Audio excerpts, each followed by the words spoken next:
Here we are, Hey, we are here. Yet your again. good internet friends who are bad. Absolutely. Back again on a Wednesday night Yeah. Same or morning. same bad time, same bad channel. That's right. So we got 2 times now. So Yeah. this is the North American show. Not sure who else it's good for. Well, South Americans, I suppose. Like they're all in the same, time column, time stream. You moved to in a way that made your microphone angry. Uh-oh. I will endeavor not to move. It's now you like half muted and scratchy. Oh, We're trying to figure out the mystery of the beard scratch that appears and disappears sometimes. Yeah. Are we okay? Yeah. Keep talking. Okay. Let's see. All right, I'll just like sit very still and like not move. Perfect. Yeah, no, it's weird. Like you moved and then all of a sudden it kind of got like really deep bass and then scratchy. Oh, that's weird. It's just, But you are 100% manlier now, so Well, that is true. I could use like a little boost. Everyone wants to be more manly these days, so you gotta take what you can get. Yeah. When I was at the working at the hell office, you would sometimes hear, because you would get customers who would say like sort of inappropriate things to people, and occasionally you would hear one of the mail agents would like apparently get a compliment because they would suddenly like try to like lower their voice on the phone, like, "Well, man, I can take care of that problem for you." Yep. Maybe try moving your microphone away from your shirt for one second. Well, I don't really know where the mic, like. Oh, that's right. It's the mystery. Yeah, it's just like a pair of earbuds that maybe has a microphone in them somehow. Oh, you had a big pop there. Oh, okay. So it's this little. Okay, I'm not gonna like pretend I'm stupid, or I'm not stupid, but I thought this was like a volume thing. Okay. This is why, because it's been like hanging out in my beard. But now I gotta like mystery solved. Sit like this. All right. Back to normal. Let's see. Maybe there's a volume and you accidentally touched the volume, so like the microphone's more sensitive now. Yeah, that may be. All right. We'll just try to not move and like lean my head a little bit. So if you're watching this, just turn your laptop like 10 degrees like to the side, and that way it'll be even. What a mystery. All right. Sorry to derail you. Yeah, that's all right. So we have a kind of a, I guess, a mixed bag, a combination episode. It's like a mixed bag of candy where some of them are good and the other ones you give to your friend. Mm-hmm. But unfortunately, with the tastiest first. Yes, unless when I was a kid, I would always say, like when you got like bags of like mixed candy, I would always like sort them and like eat one kind at a time, which I think is like a symptom of like OCD. I don't think I have that. I just thought it was more efficient that way. So if there's like licorice, you eat all those first or whatever. Yeah. So since last, I have had no time or mental energy to do any hobbying, unfortunately. But that doesn't mean I haven't done any gaming stuff. It just means that my gaming stuff has been a little more roleplay oriented. In particular, and this was what set off what I wanted to talk about tonight, because we often talk about like hobbying and hobby stuff, painting and modeling and stuff can be like good for you. Something physical that you do with your hands. You can learn to do like little art. You can even like learn something about tanks. And someday you're in Jeopardy and you need to know the difference between a Valentine and a Matilda too. And you could learn that from playing tabletop games. Mm-hmm. But an unexpected benefit is you can learn language. Since I have been mostly spending my time swatting up and improving my somewhat lackluster Swedish. Well, it's lackluster when speaking, and it's decent when listening, and it's pretty good when reading. So to that extent, among other things, I have a whole pile of various Swedish role-playing games. It's kind of a collecting thing, a little show and tell. Sort of a well, it's a bit of a collection, just because Sweden has like a very unique RPG scene that you don't see a lot of other places, and with some unique traditions and tendencies of its own. But it has also been really helpful for language learning, because when you're trying to read something, especially if you're like not that good at reading the language yet, it helps tremendously if you know a little bit of the context of what you're reading. So like if you know that you're reading like, I don't know, food recipes or something, because you're going to get like certain words that you understand, and you can then, kind of understand better from the context. And gaming rule books are obviously repeat, information, It'll repeat certain terms and stuff. So you learn very quickly, like the word for like strength or the word for like, for things like that. Um, which helps you then read the rest of it in context. So actually, game rules. If you're learning a language and it's a language that is associated with, maybe less so miniatures games because there's just not so much of it out there in other languages. But certainly pick up some like RPG books if you're learning like German or Swedish or something or French.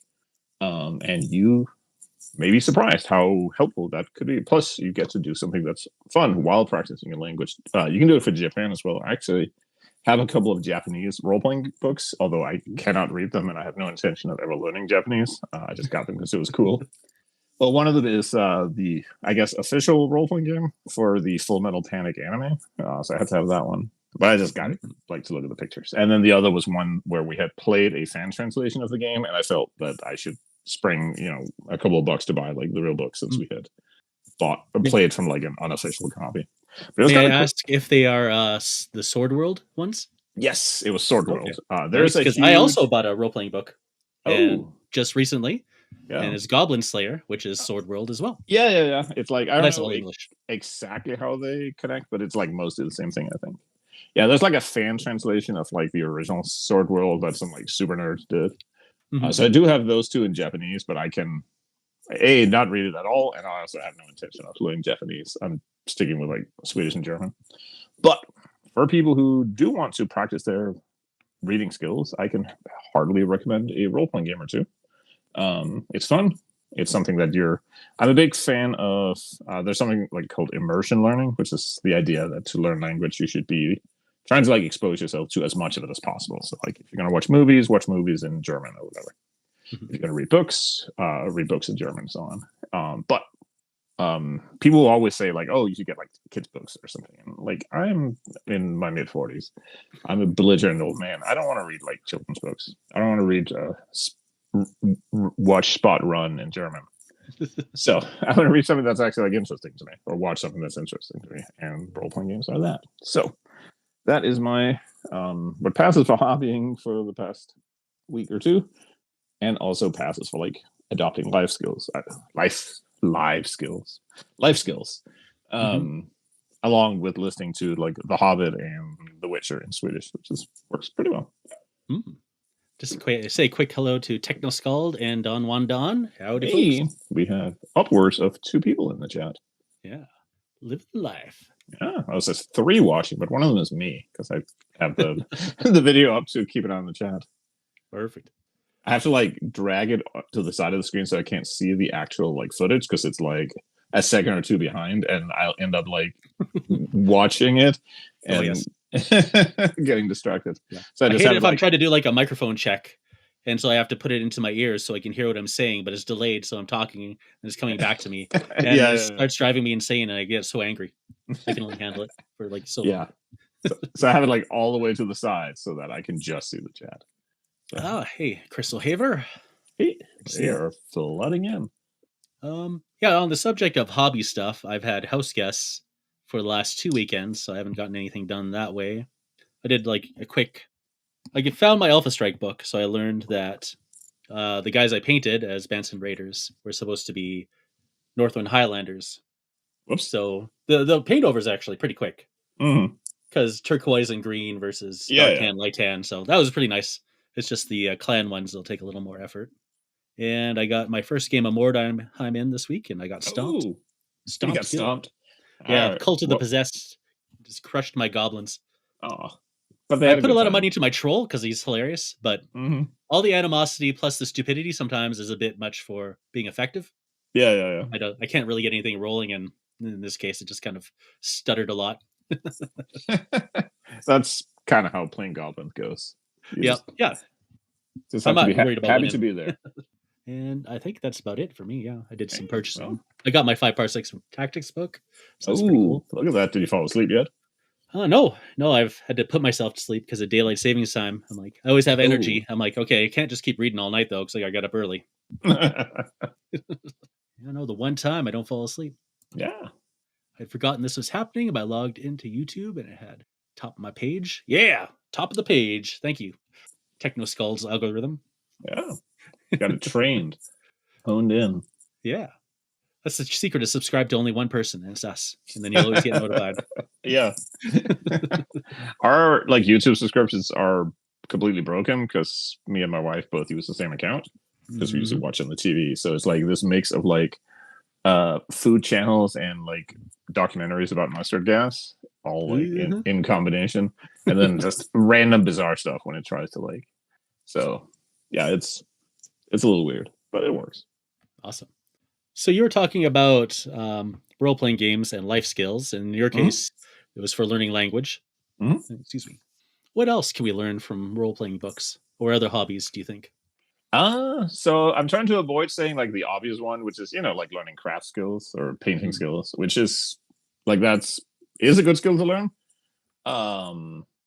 But obviously that one is like, but I think what it can do actually in a little more like, I don't know, like grind set kind of way, is that I think hobbying can actually teach you like to organize projects, which is a skill that unless you have a specific kind of job, a lot of people are like bad at, and you don't necessarily have an opportunity for learning it.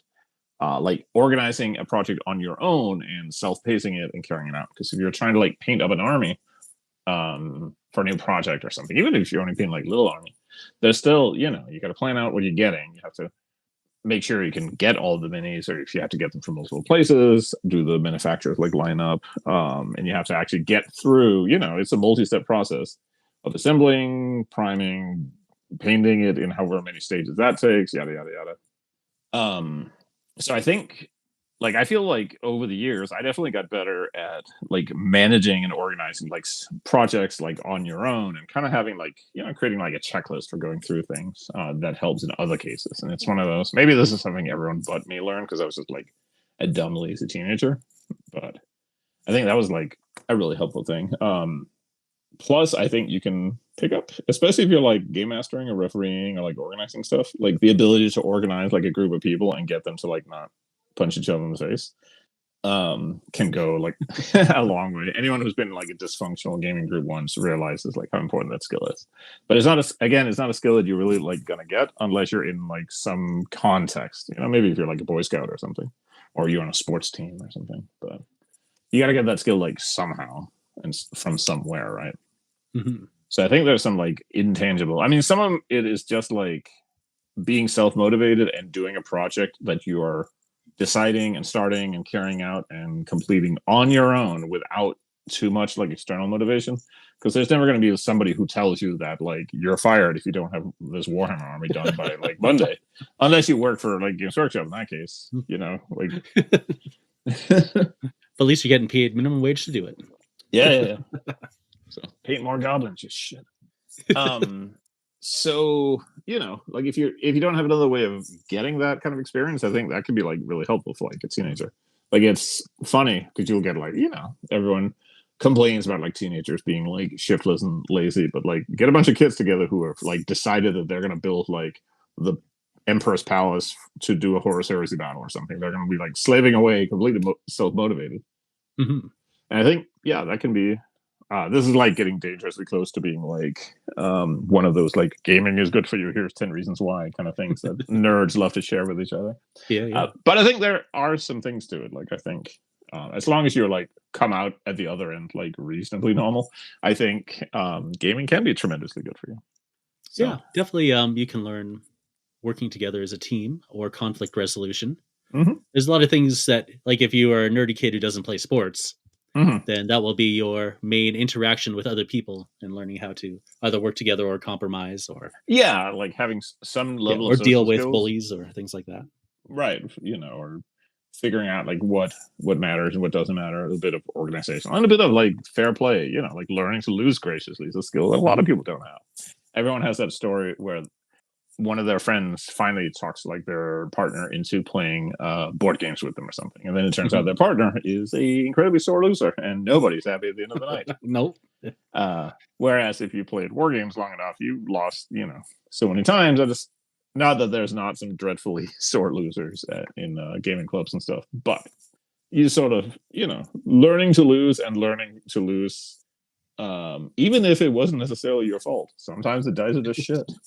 That's a valuable experience. And Don Juan Don brings up a good point that you probably do not learn financial responsibility in the hobby. Mm. No, but you can learn budgeting. Yes. Yeah, that's right. If I have $30 and ramen is $2 per pack, how many Space Marines can I get? Which is a valuable skill to get. Playing historical games is closely connected to the obvious research, right? Says Techno Scald. Oh, yes. Well, it can. Depends on how like serious you get with it. I mean, there's always like a value. Like if you just, you're building a bolt action army and you just pick up like an Osprey's book to paint it right, and you read sort of page through that, you're getting some history out of it, right? Like, and you may be getting something that you didn't already know or didn't sort of intuitively have from like playing video games and watching war movies or something. Obviously, like historical research and historical gaming is like as much as you want to. You can spend your whole life like studying, World War II or whatever. But yes, also just like reading in general, like a lot of. I don't think it was a coincidence because I grew up in Denmark, so we had English as a second language. And I don't think it was a coincidence that all the kids who played role playing games and Warhammer were the kids that were like the best in English class because we not only read a lot to begin with because we were nerds, but we also read in English and like fairly complex stuff for, like 15-year-olds or whatever. And those were the kids who like had the best vocabulary and were like the best at English. So, reading will generally make you smarter, I think. I think that's pretty scientifically sound. Yeah, I think it depends on what you're reading. Yeah, but by and large, you should get smarter when you read books. So if you get a hobby that involves reading big heavy rule books and figuring all that stuff out, they're gonna have some like positive effect out of that, right? I one time had the correct answer in gym class because I understood role playing. Because the Oh, teacher said, "What's the most important thing for?" I can't remember what this one sport we were learning. And someone's like, "It's strength," and like, "No, it's not strength." And the guy's just like, "Speed." It's not speed, but it does start with an S. I'm like, "Oh, stamina." That's a stat. yeah. We had a lot of moments like that where because we would know like specific words because they were used in like Warhammer or Vampire the Masquerade or something.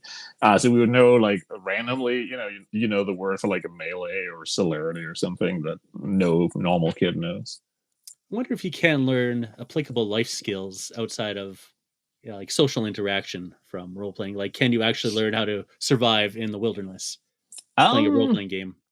I probably wouldn't want to test it, but if you are one of those people who go like, you're playing like a ranger character and you set about like learning how to you could because you can go and get books on like how to forage and how to camp and stuff.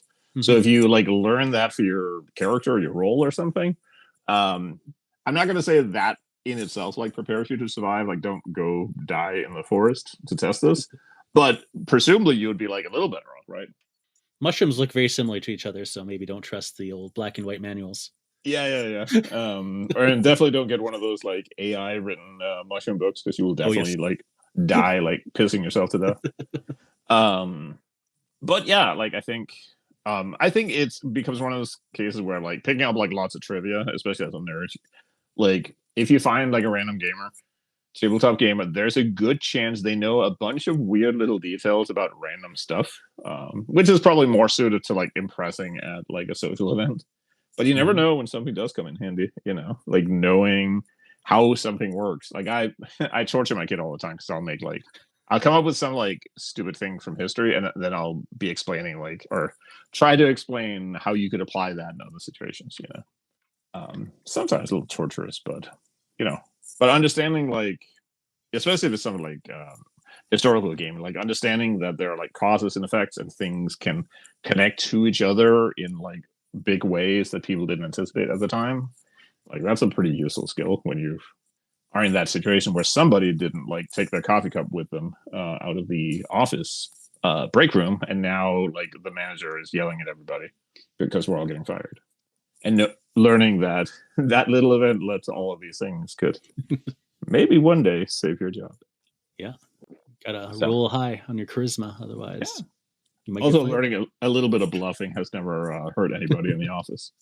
It's true. So I would definitely actually a actual example from role playing games, if you are game mastering, is you do learn a little bit of public speaking. Like I'm not a very um, natural speaker in front of people, but because I was always the game master when we played role playing games. I have never like when I got a job where I had to be middle management, I could just kind of go into group situations and talk to people. And it's not because I'm especially like well spoken. Like I often like stumble on my words and I get say things in kind of awkward ways or.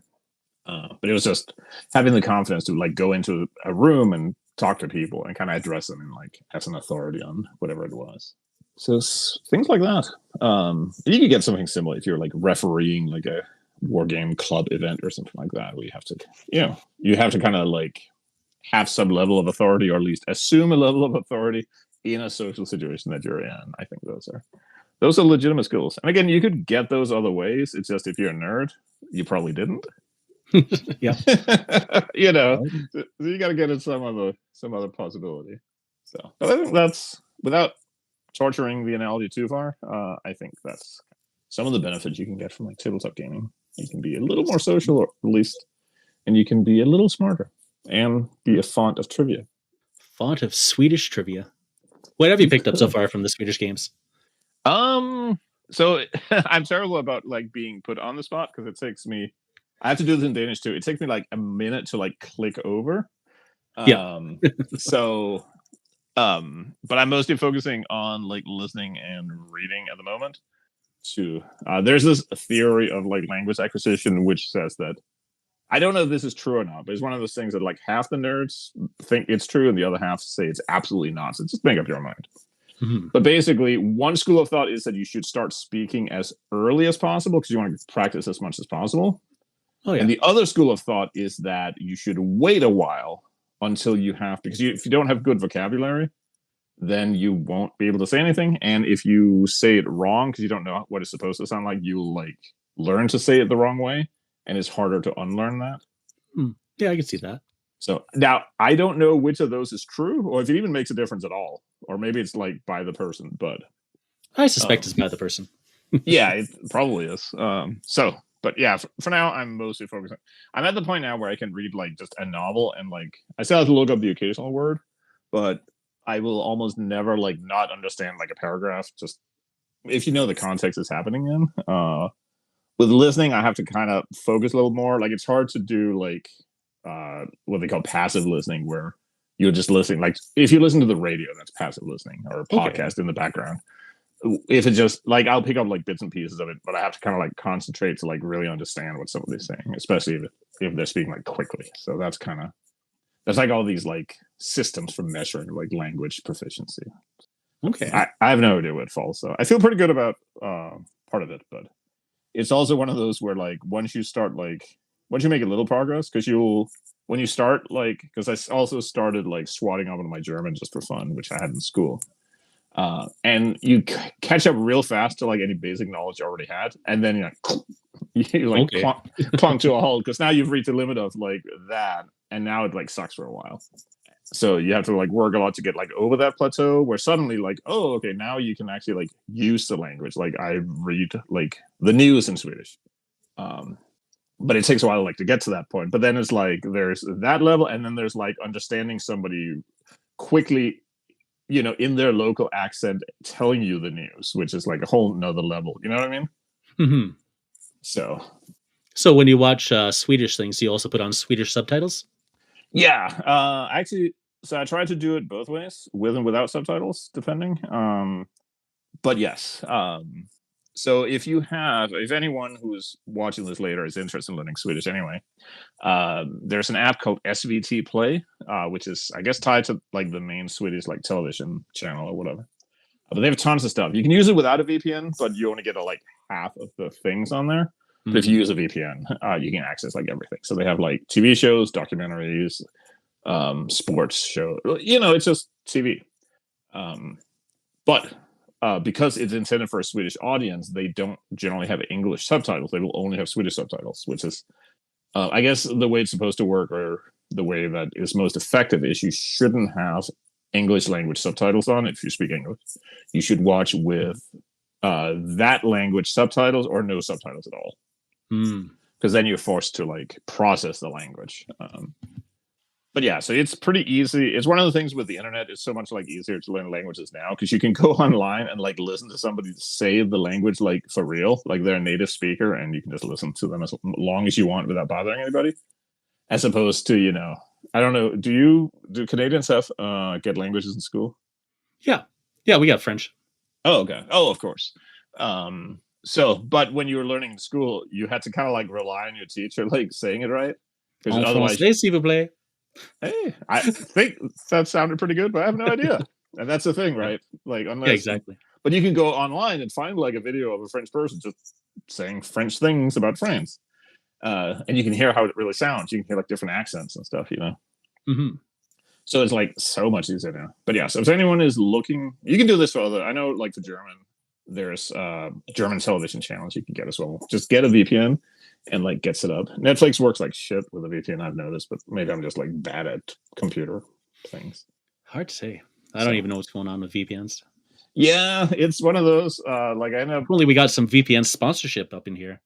this would be a perfect time because the one I picked, I'm not gonna say the name, but it's like one of the most advertised, and I was like, okay, well, at some point, if it was shit, one of these dudes would have come out and said like, oh, by the way, that thing that paid me, yeah, it was actually garbage. Yeah, However, a much more technically savvy friend of mine has told me that it basically doesn't doesn't matter. matter. Yeah, they're all the same. Yeah, it matters in some really specific cases, and if you're like really privacy oriented, some of them are better than others. But if Okay, you're just like wanting to like listen to like television and stuff, it really doesn't matter. So just get literally any which one and for see. educational purposes. Yeah, for this purpose of watching like television and stuff. You can also obviously find stuff on YouTube, and a lot of times like radio apps can be accessed internet without a VPN. I've noticed. So if you want to listen to like German or French radio, you can probably do that without having to do anything at all. Yeah, exactly. So, but that's kind of my like language journey. And then for German, it's literally just understand like Bundesliga interviews. So Sweet. now you have been doing some thinking about the big questions in life. Yeah, started with my daughter because she's YouTube obsessed. So people like there's is some it local is it folks in my Minecraft? province. Not Minecraft. Right now, she's obsessed with Dandy's World, which is a Roblox game. But Oh, okay. in this case, it's just like YouTubery and popularity. The kids are often like programmed through YouTube. I think right now. Mm-hmm. Like wives love TikTok, kids love YouTube, things like that. Yeah. And so, you talk about the subscriber counts and like that's a measure of success. Then you see Mr. Beast and Mm-hmm. he's successful and he has a huge YouTube channel and then he's got like his own shows. So it just kind of cascades and you kind Mm-hmm. of think of it like, oh, YouTube is like the measure of success. Right. Yeah. So like if you don't have, a good YouTube channel with lots of subscribers, what are you even doing? I know. Do you even exist Yeah, if you don't have exactly. subscribers? Yeah. So like Modifius just recently, what's it called? Sponsored mini wargaming Mm-hmm. to do a 5 parsecs from home campaign, which is Right. pretty cool. And so they're Yeah. paying for that, Yeah. because they're paying the biggest guys. They're not paying like little guys. Right. The biggest Okay. guys in this case are like 500,000. My daughter's Yeah. favorite YouTuber is like 10 million. Right. So that's a whole So like different level of like if we did a brand deal for somebody, we would be able to charge them like $17. we have to pay them, I think. Please, can we have your brand? So like for lots of little guys like us Mhm. and many other channels, we rely on our fellow hobbyists really to measure success. Mhm. So there's Patreon. You have a Right. Patreon, Yeah. you know. So I measure success in whether or not it will pay my mortgage for the month. Yeah, exactly. So people who want to make full-time YouTubing Mhm. aren't necessarily the caliber of, like 1 million or 10 million subscribers. They're not making money off the YouTube itself, Mhm. but they are creating their own brand and their own loyalty Yeah. through their viewers. And the criteria for like even not even making like real money on YouTube, but like making money at all are not like that friendly to like really small channels either. Yeah. Yeah, Like I like don't we're remember what the far numbers off. are, but it's like quite a few subscribers and like a lot of hours of like watch time. 1,000 subscribers gets you in. Yeah. And I can't remember the watch time hours, Yeah, I and it don't has to be recent, so it's not like your channel's total watch hours. So Yeah, if you yeah, had a really good video from 5 years ago, it doesn't matter anymore. yeah. And that's just to get you like in the door at all. Like Yeah. that's not like you getting a check that you can buy like real things with. Hmm. So yeah, people are reliant, especially in our hobby, on their viewers for Hmm. money, basically, and then Hmm. sponsorships, of course. Yeah. Taking what they can get. Yeah, so I thought about different YouTubers I really enjoy and kind of their levels. Hmm. Like there's little guys like Hobby Homies and Hmm. who else did I ask?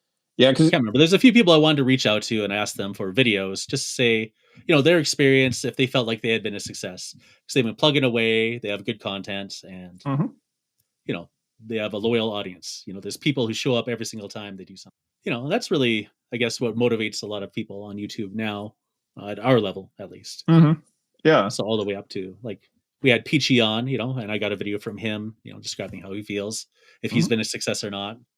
We didn't get a video from Uncle Adam. He didn't say anything. oh, He let us, I keeps it in was going to get a hearts. video from a local named Caffeinated Miniatures, and he does really good work. But he got super busy, and he just apologized this morning. I'm like, well, I'm going to Yeah, do the I video had one one after. I'd reach out to who unfortunately got busier as well. So Yeah, so I mean that happens for sure. But yeah, so we have a few videos. We'll just listen to their perspectives, and we can talk about it afterwards. yeah, let's bring it on. I'll mute my phone just so I'm not like talking over the video because I think we tested that. Yeah, that's It right. it may I be an think for issue. sure, at least your beard noise will come through. Yeah, yeah, it cannot be suppressed. Okay, so yeah, our first guy is Fox from Hobby Homies, and I'm just gonna mute now. G'day, mates. Fox here. Thank you so much for giving me a spot on your show. And thank you, both of you, for the awesome contributions that you've had for us and our show. Axe, you're an integral member of our Discord, and Ivan, your games have brought so many more people to our Discord and allowed us to share special things together. So thank you both.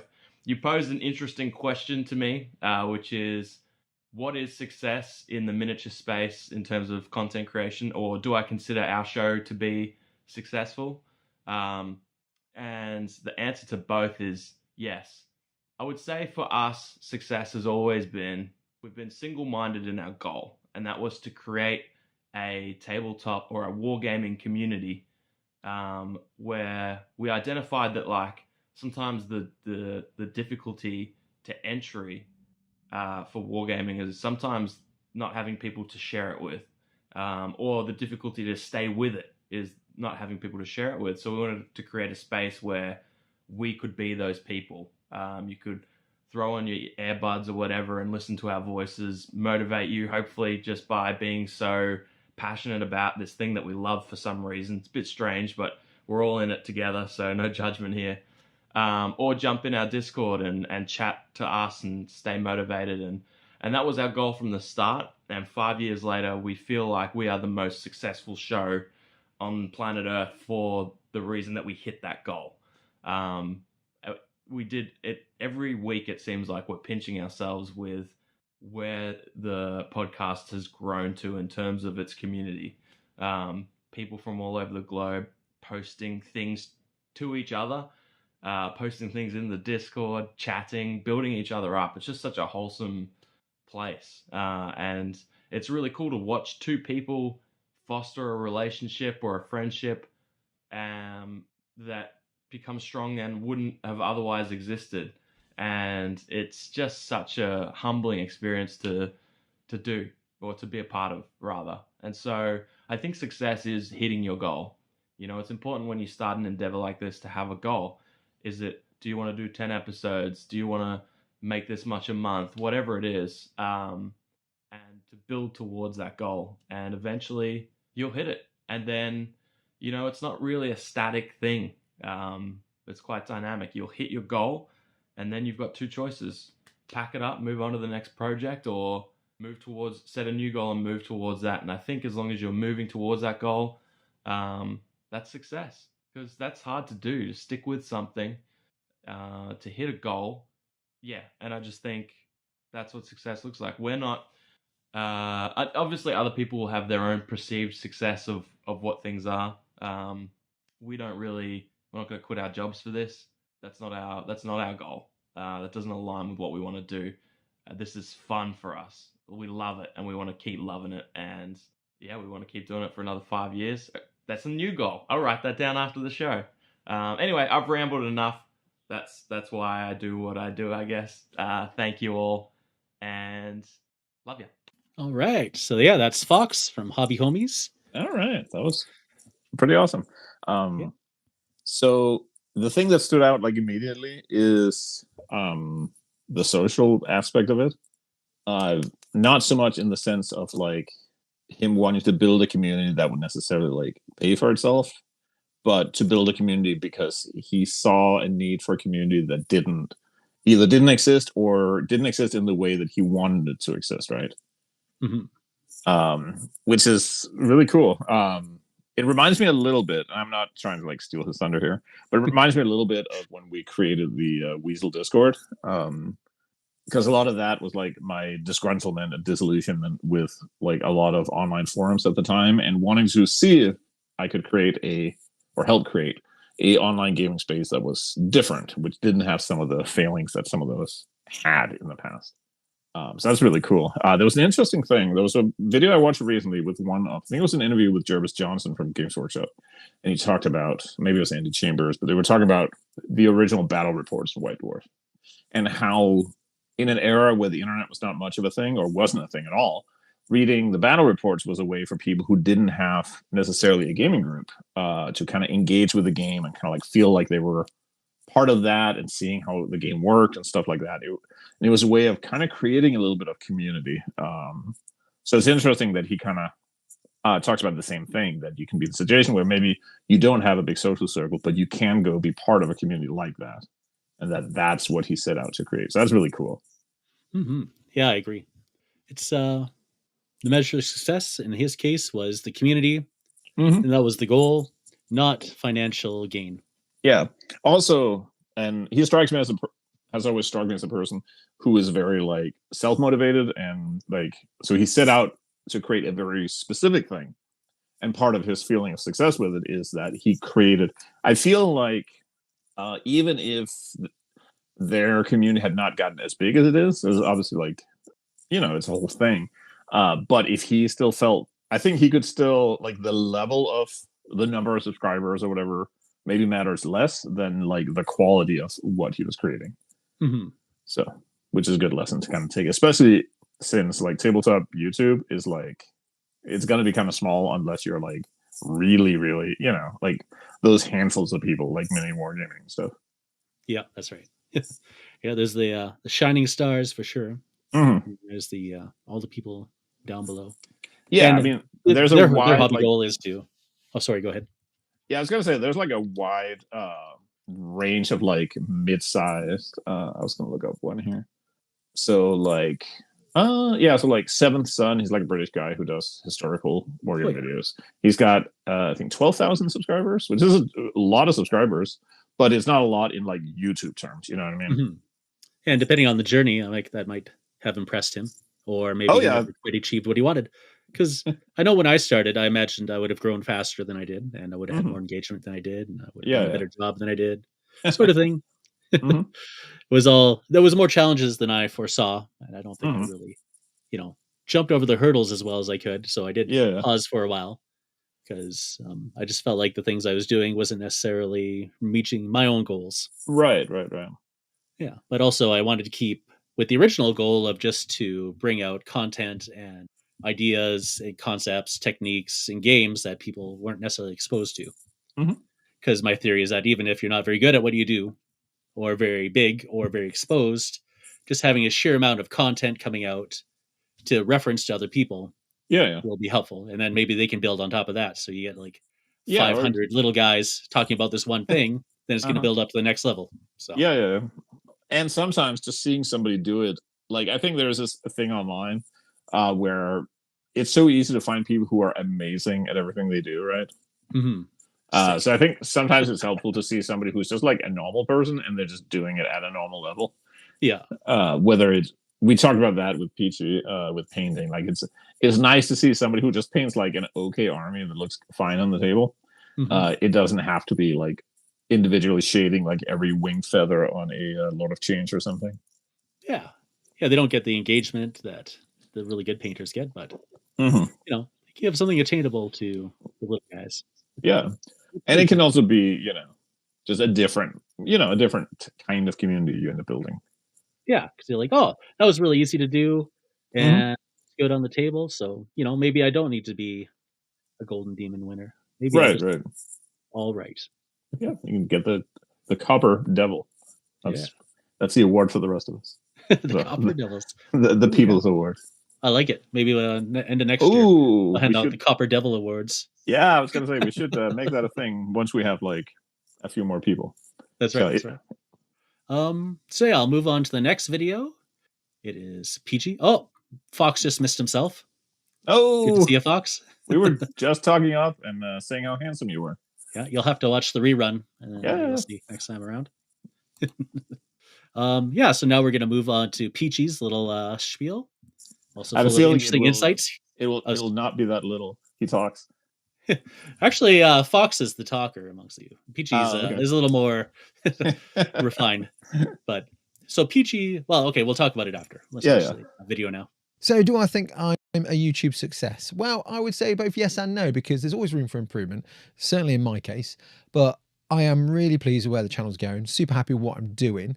If you were to ask me a couple of years ago, in fact, if I would be doing like guides on painting random stuff that isn't workshop related, or playing games and doing battle reports, random narrative battle reports, I wouldn't have believed you.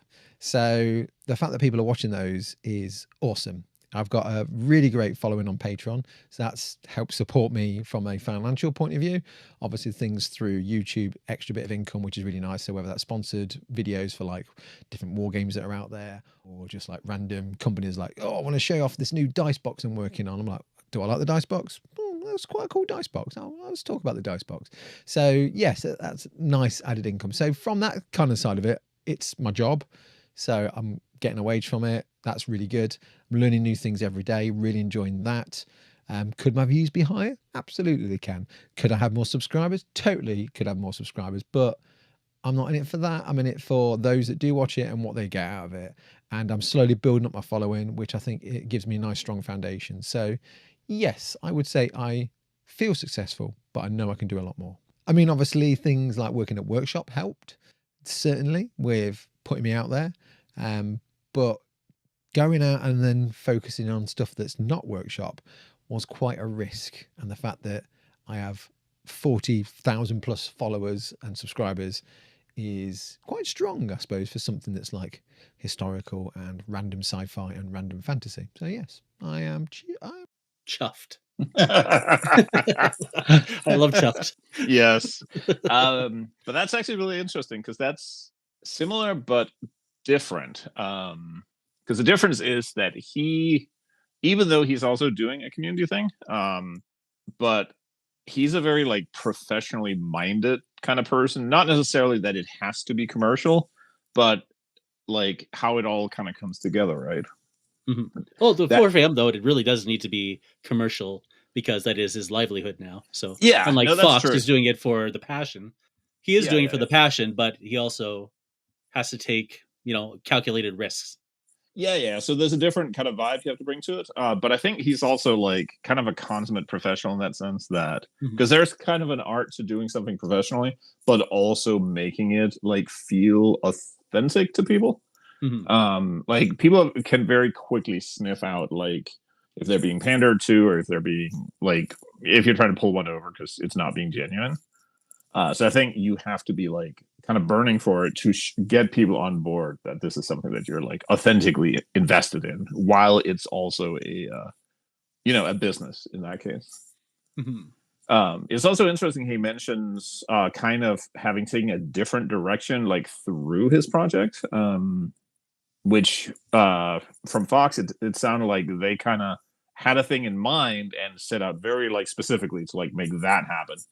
And I think at least the impression I've gotten is that they're kind of where they expected to be and where they wanted to go. Whereas with Peachy, it sounds like it went in a different, unexpected direction. So that's kind of interesting. Yeah. So, because I mean, you're here now, and we're podcast streaming, whatever, doing the talkie thing, which I assume that was not like where you had intended to start? No, I was focused more on bat reps, Mm, and I wanted to supplement it with a bit of painting videos. yeah, and then it became like mostly painting. Yeah, ended up being mostly painting because bat reps is super hard. Yes, that is like an insane amount of work. I have a ton of respect for people who can do that because even just like people think that it's just like recording a game while you're playing, and that's really not like there's way more that goes into it than that. I can Even if barely. even if you do, like, honestly, the whole bat rep thing kind of crushed me a bit in Mm, motivation and morale mm. because it's like no matter how hard you work on them, to your ability, it's just there's always people out there who say they hate it. Oh yeah, It's like the worst thing they've ever watched. Why would you ever film it that way when you could have done it this way? yeah, Everyone has their own idea of the perfect bat rep, yes, and because there's so many like and styles also, to it. yeah, and it takes forever to edit. Like you Well, put all that's this the work into thing. it. Like if you do a video where you're painting something, that takes half an hour to do, and then half an hour to edit that out or whatever. That's an hour. So if somebody shits on it, they're shitting on like an hour of work. But if you put in like 8 hours on it, that's a Yeah, whole different level of like commitment on your part, even though the video may be the same length. And from the perspective of the viewer, it's still just half an hour in content, and they post in the comments that it sucks ass. I would love to know how long it takes Ash to edit his videos, honestly, because they don't Yeah, look like they're all that edited. But I know, from my there. experience, he's definitely put work in it every single Yeah, time. He's practiced now, but there's also like a style to making things look casual, mhm, which may not be all that casual at all. So yeah. So, yeah, I would definitely be um, curious about that. I do want to take a crack at bat reps again, though. Mm. It's been my what's that called? White whale, I guess. Something Oh yeah, that haunts you. You just want to let it go, but you can't. yeah, like I don't know what it's called, but like the Moby Dick thing. Okay.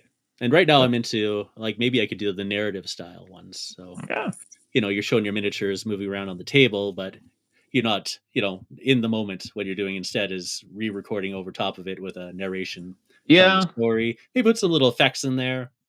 It's a lot more I mean, work you can though. always do because I know when they did like the old Games Workshop ones, they've said that they would play the game and take like Polaroids, Hmm. and then they would set it up again to take the real photos because it's so difficult to take photos while you're playing a game. Yeah. Which is why the photos in White Dwarf always looked like a little phony because but they were like reconstructing like a better looking version of the game that they had played. Yeah, it's like the Um, true crime shows where this is a recreation of what happened. yeah. It's like true crime, but Yeah. bold action. I'm just gonna touch base on Technoskuld's comments Yeah. here. I feel like if you were sitting on a game table or in a game shop playing a game or painting or whatever you do, whatever for your hobby, and you had like 20 people interested in standing around and watching you, it would feel amazing. Maybe, yeah. Yeah. Um, I guess I I don't want mean, that, but I mean, it's like if anyone has gone to like a convention and run a game, it can be really intimidating. But you get like mhm. 5 or 6 people who are at that game, and you realize at some point that they're like super invested in it. And it's like, oh my God. Like it feels, especially if you're like a little uncertain whether you could run this game and it, like if everyone is just like firing all cylinders. Again, it's like the RPG thing when you have like everyone who's run a role playing game has had like a day where it just sucked ass. You were just not the story wasn't coming together, and you kept like mixing up the NPC names. You can tell one of the players is a little distracted, and then you have those nights where it's just like everything is firing and everyone's like super invested in it, hanging on you every word, and everything flows like super naturally. It's like you're in the zone. But yeah, I think that's a good point though. That success can be like tiny. Like it could be whatever you like want it to, right? Like I know from like publishing, a lot of people that I talk to are like they don't necessarily even want to make money off their game. They just want to have done it and finished a project and put it out. Like it exists, it's a PDF or whatever, and I made it, and that's it. Like that's the milestone, that's the success for them. Whereas, if you're like in my case, I still do that sometimes because sometimes I have an idea that won't sell, but I want to make it anyway. But I have to make enough stuff that does sell so that I can pay my mortgage. So there's a different like level of success that comes with your circumstances and what you want to make out of it. And I think that applies to YouTube as well. Like in Peachy's case, he is making a job out of it, so you have to have like an approach and an outlook to it that wouldn't necessarily work if you have a different like criteria for success. Mhm. And for Technoscald's comment here, he says, sure, I'm saying that even a small online audience, like 301 people watch this video, is still big in some sense. Yeah, I mean, Definitely. like I can't name 300 people that I Yeah. know. Though I feel like 5 people with a good presence, you know, like they always show Mhm. up, they always make comments, you know, they come and talk to you when you're on your live stream, Mhm. is way better than like 1,000 like silent people for a video. Yeah, or Like I have some videos just that have like big views, but I don't really care.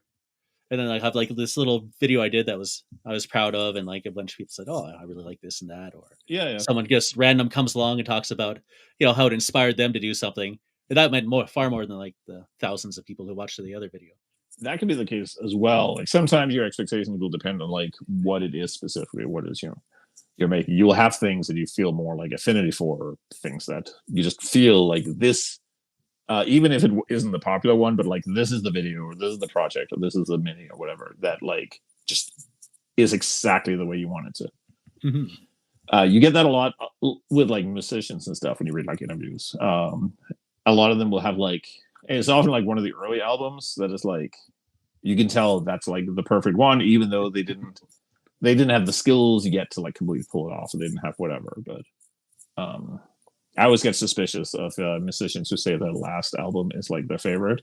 Oh yes, because one is almost never the case that that's the best one, and two, you know, you're juicing it a little bit for the interviewer. You're trying to sell the thing. I would do the same thing. We're really proud of this album that we kind of bought the songs for and then played them. Yeah. We think new metal will totally hold up in 20 years.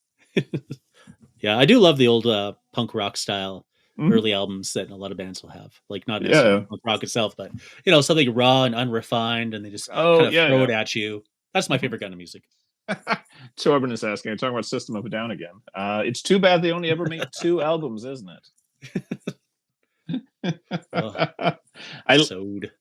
Yes, I had like drifted out of System of a Down for so long, and then I was checking them out again. And I was like, and reminded why the first album is like one of my favorite albums of all time, because it's just so fucking good. So that's nothing I've heard on the radio, right? The first one didn't really get much. Toxicity was the one. Yeah, that's it. Chop Suey was the song that they like played on the radio so much. I think I've told the story before, but probably not on podcast. But at the time, I hung out with a bunch of people from the UK, like online. So I would hear about cool new bands like a little bit before they showed up at like Danish record stores. And this guy that I used to talk to was like, "You have to go check out this band, System of a Down." So I went and got the CD. They had like 1 copy at a local CD shop, and I went home and listened to it. And I couldn't believe like how bananas that album was. And I took it to like all my friends, and they all thought it was shit. None of them liked it. So I just listened to it all the time. And then the second one, Toxicity, came out. And that was the one that blew up. It was on the radio all the time. That had all the like sing along songs and stuff. And then like it got played like 10,000 times a minute on the radio for like the entire summer, and I was so pissed the entire time. Like, fuck you people, get fuck off my band. You all said it was shit. Now it's on the radio and you like it. Yeah, I think Sugar did feature on the radio, but I didn't hear them on the radio until Toxicity came out. So that was like where it blew up. So that was also the point where you could just walk around like an apartment complex and just hear it randomly blaring out of people's windows. Oh yeah. Yeah, it was a big song, that's for sure. A friend of my friend, so he was a roommate at the time, lent a CD, an Insane Clown Posse CD to my friend. My friend wasn't around at the time; he wasn't at home. So the guy gave it to me. I'm like, I don't know what this is. I'll just put it on and listen to it. And it was just the most bananas thing I ever heard in my life. Yeah, like, I don't hate this, but I don't know. I am not sure what to feel. Yeah, I'm like, I've never had this in music before. Technoscald says we definitely live in different neighborhoods. Yeah.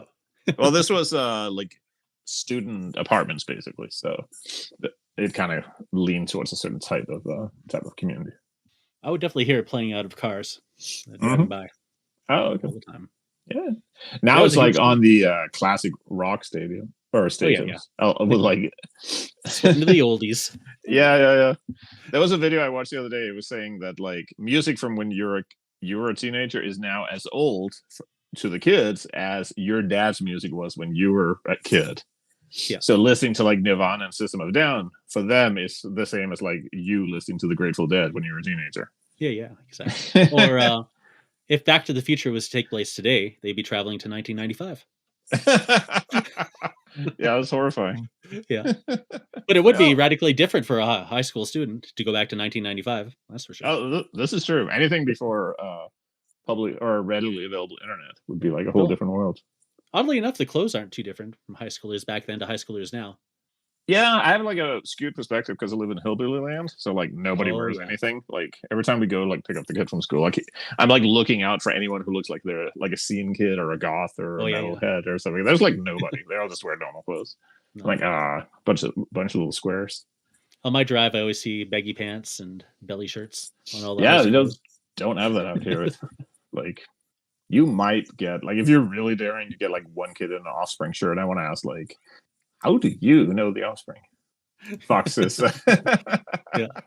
I don't like this conversation. It makes me uncomfortable with my age. Just realize that everything you liked and think is cool is actually like dad rock now. Because yeah, that's yeah, that is but that's funny too, because that even comes up with like like I'm really bad about this. I will think of things as being new. Like I'm still thinking of like 5th edition 140K being like the new one, and that's like I don't even know when that came out, 20 years ago. You get people talking about like when the new Traveler came out, and it turns out they're talking about like Traveler of the New Era, which came out in like the 90s. Like, buddy, it's been 30 years. Like, it has been. The old people who would be like, I don't like it when the clans came in. They ruined everything. It's yeah. We had 5 years without the clans. The game's been out for 40 years now. Yeah. There has been more time with clans than there ever was without it. Role players do the same thing. And like we'll talk about like the thief class from Greyhawk, like ruined the game. Like that's cool, but that came out in like the year after the brown box set. Like, you've had some time to get used to that one, buddy. Yeah.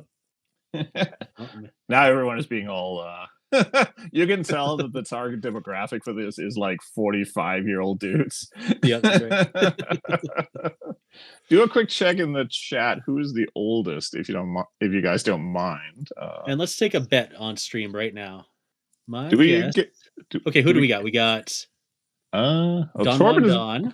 Yeah, I know. Torben, Technoscald. Torben is about my age. Yeah, I'm not sure about Technoscald. So who wants to commit to being? I'm 44, or 45 rather. See, I'm so old now that I start like forgetting, like the years. Like I don't know, 42, 49. It could be any number with a 4 in it. I think Fox is the youngest. That's my guess. He seems very youthful. Maybe that's just like his charm and energy. Yeah, I'm 46 because I'm a year older than you, and well, I will be 46. Yeah, soon, very soon. So Peachy was younger than us, which was surprising. Yeah. Oh, they're all being cowards. Yeah, come on. Sound out. Post hog. If you don't tell us your age, then Ivan won't talk about Mystic Space. That is true. All right, 48. Your Technoscald is 3 years older than me, but that's basically like the. Oh wow! So I think Techno is the oldest here. Yeah. Look at that. Oh, Don's a young 43. Spry. That's like you're like have 1 year to go before your back starts hurting just because you went to sleep. You wake up and you can't move. All right, and enjoy your beer, Fox. We'll see you next time. So I got a beer going. It's aggressively mediocre, but if you want to support the state of Indiana, which I don't know why you would, but Goose Island, it's perfectly average. I have water. So this is not that different from water. This is water with a little bit of flavor in it. Yeah. I've had wheat ale. I know how it is. So it could be like 35. All right. Yeah, that is like officially we didn't mean to put me out. Yeah. I don't know how old Rick Rolling is anymore. I saw it in the chat today. I'm like, or in the Discord. I'm like, yeah, that's like seeing how long has it been? Unironic like lolcat. Yeah. A little raffle coffer gift. Yeah. Like seeing the Badger Mushroom song. The old days of the internet. Good grief. It's one of those things where like I'm glad I experienced like early internet, but it's sometimes difficult to tell whether it was like legitimately better or whether like all the bad things just hadn't like clogged up the rest of the internet since then. We didn't have video. That was the only thing that saved us. Maybe that was a plus. Everyone had to type. Mm. So to sort of round things back before everyone becomes all existential and shit, I was going to shill a little bit for some of this will be a little bit of stuff I've mentioned before, but work on Mystic Space is progressing aggressively. We have, amongst other exciting things that I'm told miniatures games are supposed to have, we now have a full army list with units and points values and everything.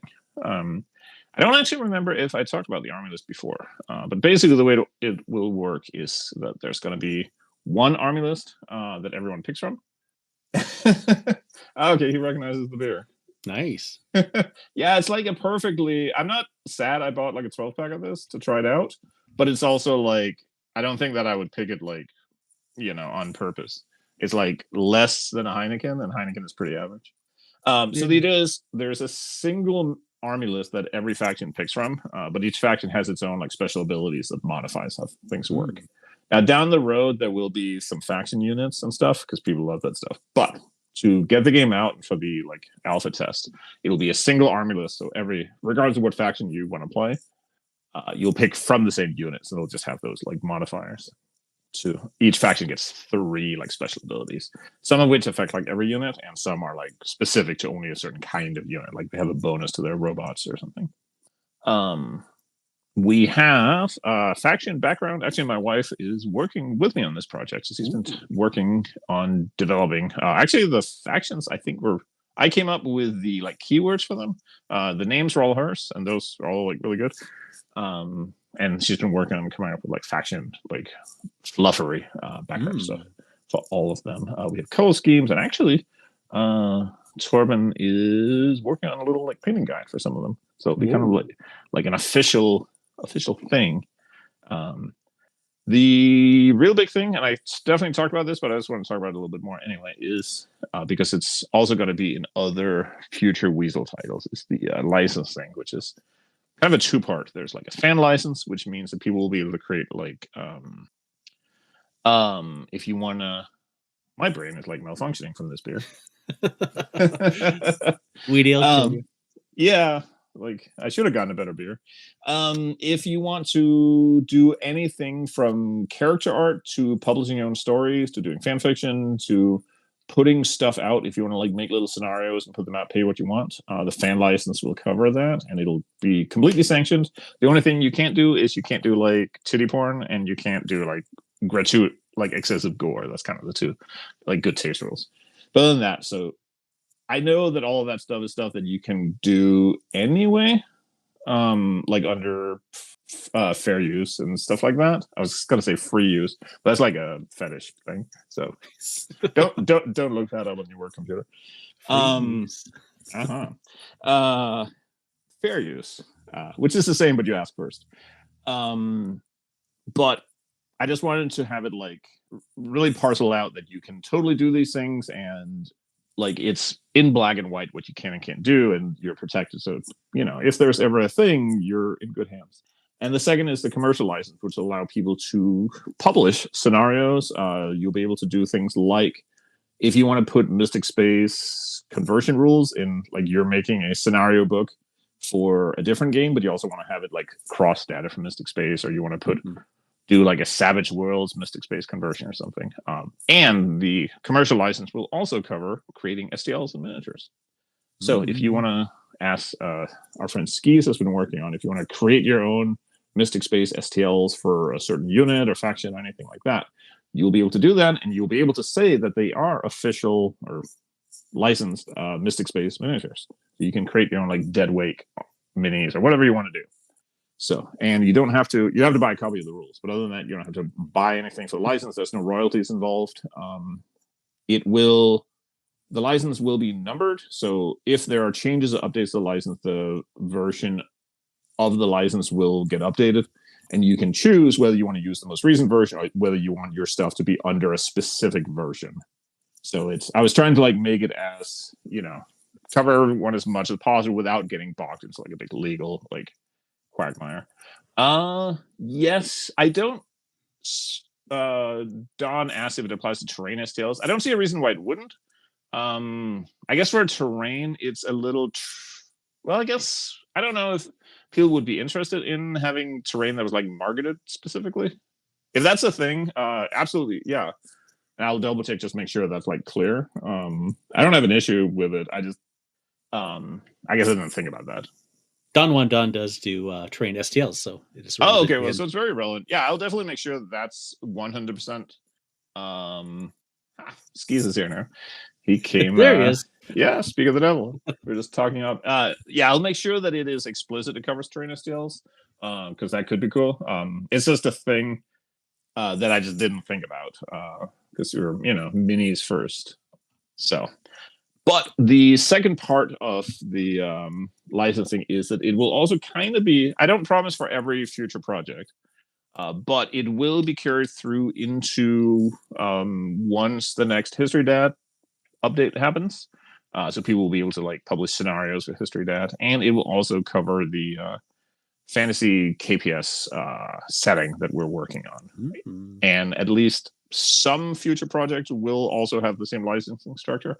Some will not, and that'll probably just be the ones that are like standalone. Like I have some ideas for some game ideas that I don't think will be like a long-term supportive thing. It'll just be a book, and you can play it and do the thing. So that will probably not have a license. Maybe, I don't know. Some of those things have to be figured out.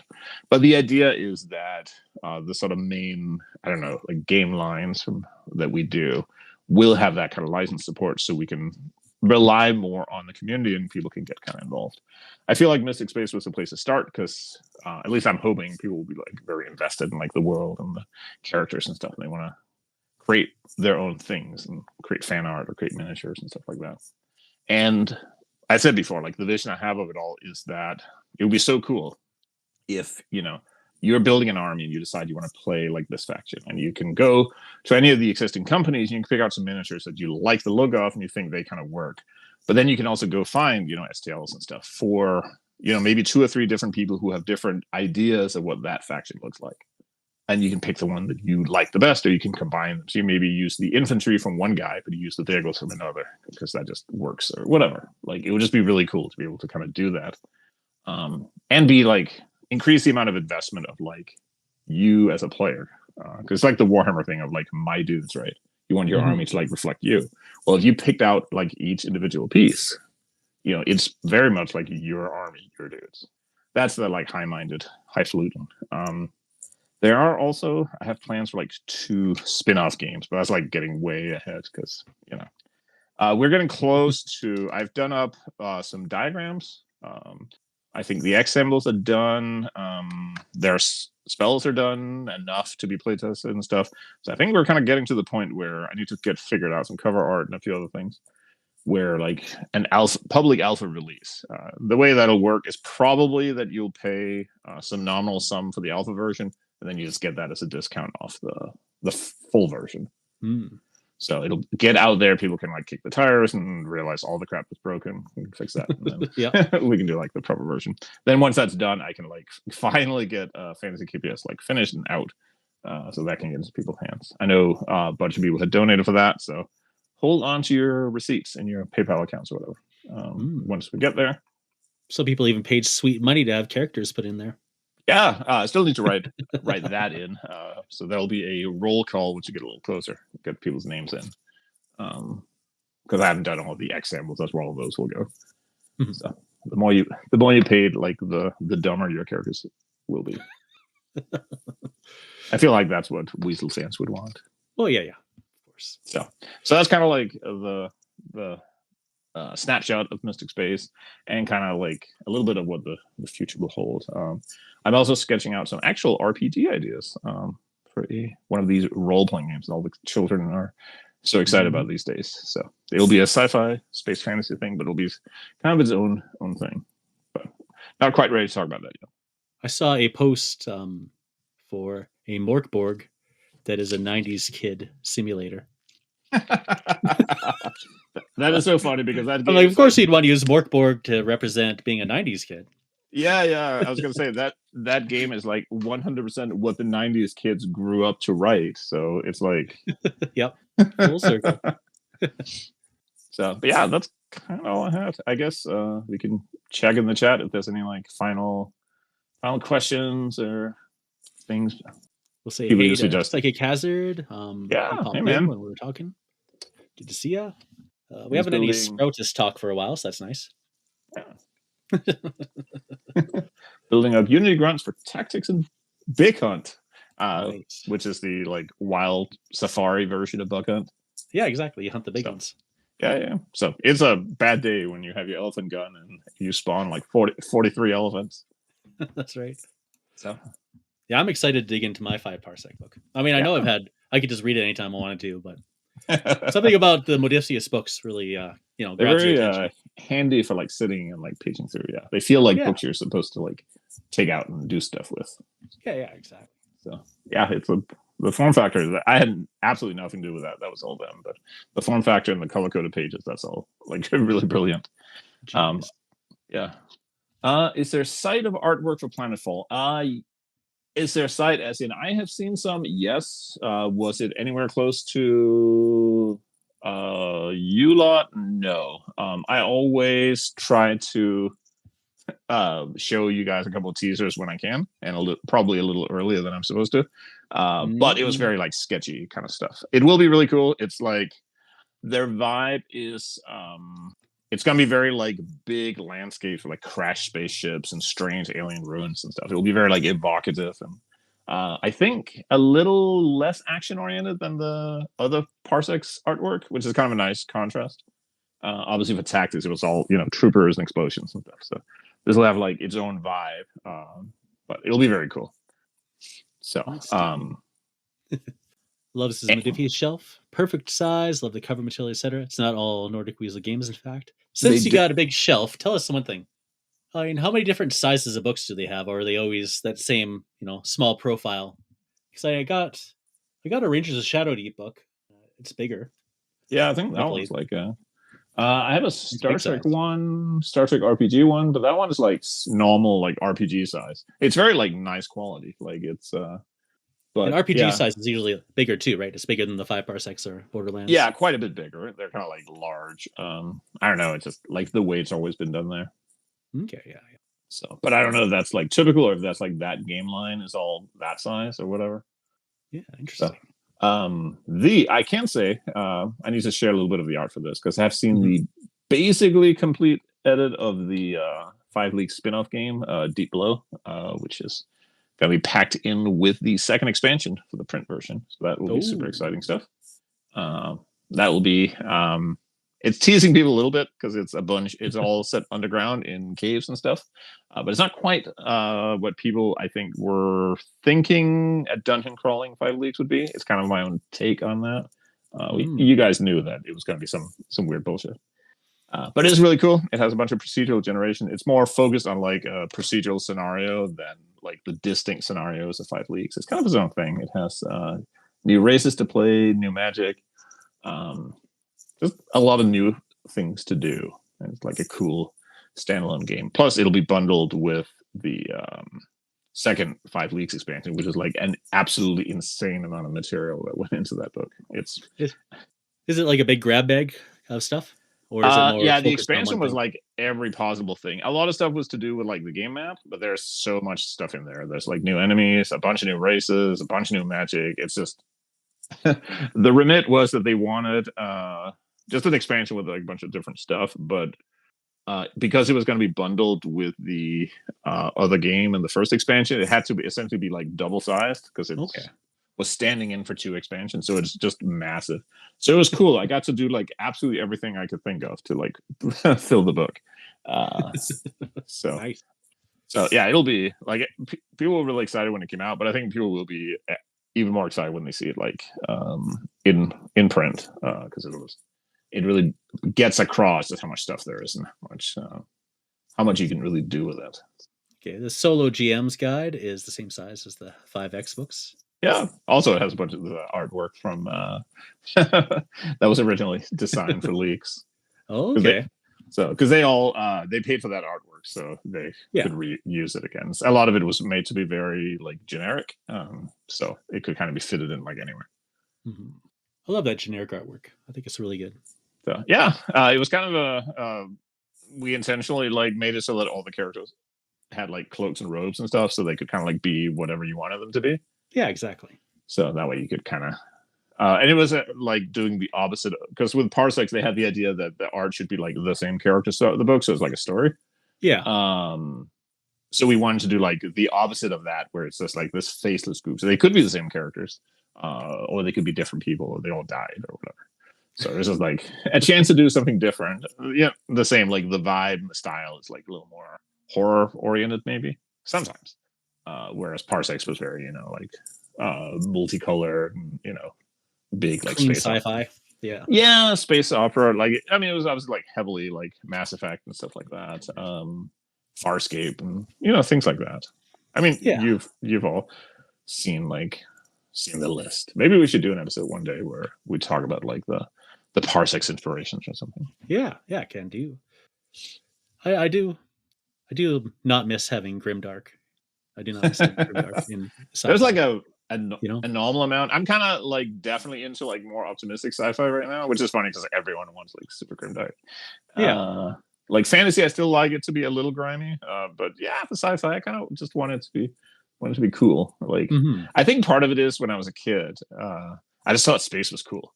Like, going to space would be the coolest thing ever. And sci-fi was all like kind of optimistic and exciting.